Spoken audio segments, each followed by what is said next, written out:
కల్పిత దేశం United states of కైలాసతో వార్తల్లోకెక్కిన వివాదాస్పద వ్యక్తి నిత్యానందకు పెద్ద షాకే తగిలింది. కైలాసానికి అంతర్జాతీయ ఉనికి, ఐక్యరాజ్య సమితి గుర్తింపు కోసం నిత్యానంద అండ్ కో తీవ్ర ప్రయత్నాల్లో ఉన్న సంగతి తెలిసిందే.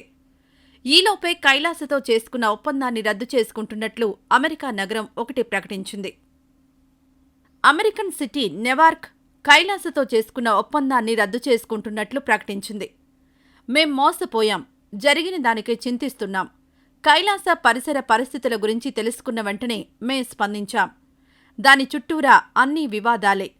అందుకే ఆ దేశంతో చేసుకున్న ఒప్పందాన్ని జనవరి 18వ తేదీనే రద్దు చేసుకున్నాం అని నగర అధికార ప్రతినిధి సుసాన్ గారోఫా స్పష్టం చేశారు. ఇదిలా ఉంటే కైలాస ప్రభుత్వ వెబ్సైట్ మాత్రం అమెరికా నగరం తమ యునైటెడ్ స్టేట్స్ ఆఫ్ కైలాసను గుర్తించిందని, ద్వైపాక్షిక ఒప్పందం చేసుకుందంటూ సంబంధిత పత్రాలను పోస్ట్ చేస్తూ ప్రచారం నిర్వహించుకుంటోంది. జనవరి 12వ తేదీన నెవార్క్ సిటీ హాల్లో కైలాస ప్రతినిధులతో ఒప్పందం జరిగినట్లు తెలుస్తోంది. అయితే మోసం గురించి తెలిసిన వెంటనే ఒప్పందాన్ని రద్దు చేసుకున్నామని, అది చెల్లుబాటు కాదని, పైగా కైలాసం చుట్టూ వివాదాలున్నట్లు గుర్తించామని నెవార్క్ ప్రతినిధులు ఇప్పుడు చెప్తున్నారు.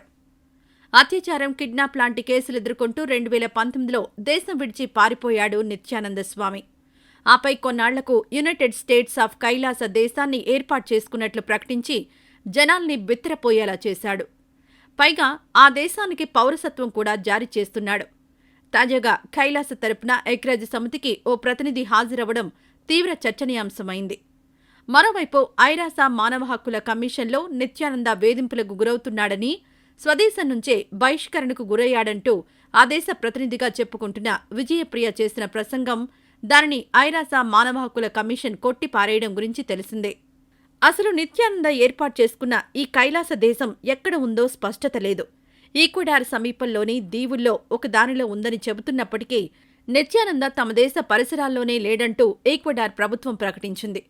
మరోవైపు పరమహంస నిత్యానంద ఫాలోవర్స్ మాత్రం కైలాసను విపరీతంగా ప్రమోట్ చేస్తుంటారు.